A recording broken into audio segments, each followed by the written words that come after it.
Construction grade lumber, like you see here, is made and sold for building house frames mostly, but few woodworkers realize that it's a great material for making fine woodworking projects.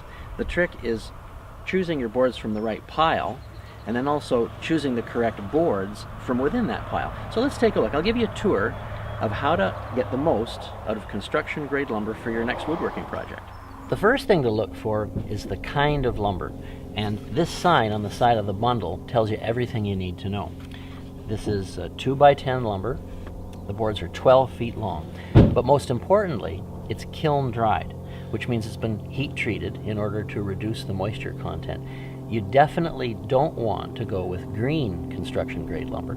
It's usually abbreviated SGRN, and that's just simply too wet for what we want. The wood is mold prone, and it'll almost certainly be covered in staining. Also, the grade is important to look at. This is number 1 and number 2, so you know that in this pile are the kind of boards that you can turn into beautiful furniture. I always like to get wider boards because they're cut from larger trees. These 2x10s are a good example of a pile of wood that's got some real potential to it.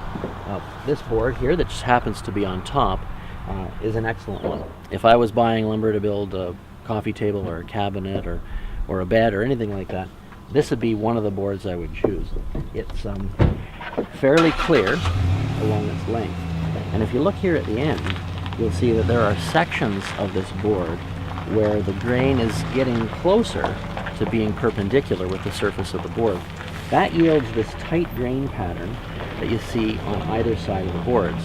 You can split this board in half, and then you can resaw it to thinner thicknesses and book match that grain pattern together so it looks really good. Looking further through the pile, these next boards don't look great to me. I mean, there's the obvious problem of the waney edge, so you're not getting the full value for the width of board you buy. But more importantly, you've got these big knots here, which might look okay, but they're almost certain to cause distortion as the wood dries further. One of the best ways to home in on great boards for fine furniture is just to simply look at the end grain. As I said before, one of the nicest grain patterns you can get with construction grade lumber happens when the growth rings are as nearly vertical to the surface of the board as possible. And this board down here looks like one of those. So let's take a look.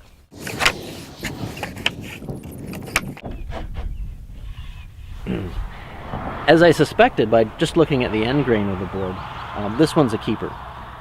The growth rings are nearly vertical to the surface, and that yields a whole lot of nice grain along the whole length of this board.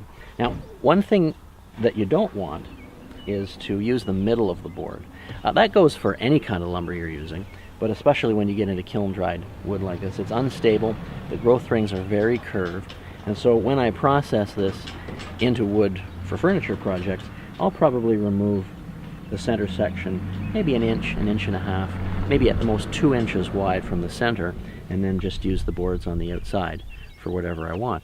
The nice thing about construction grade lumber is that it's so inexpensive.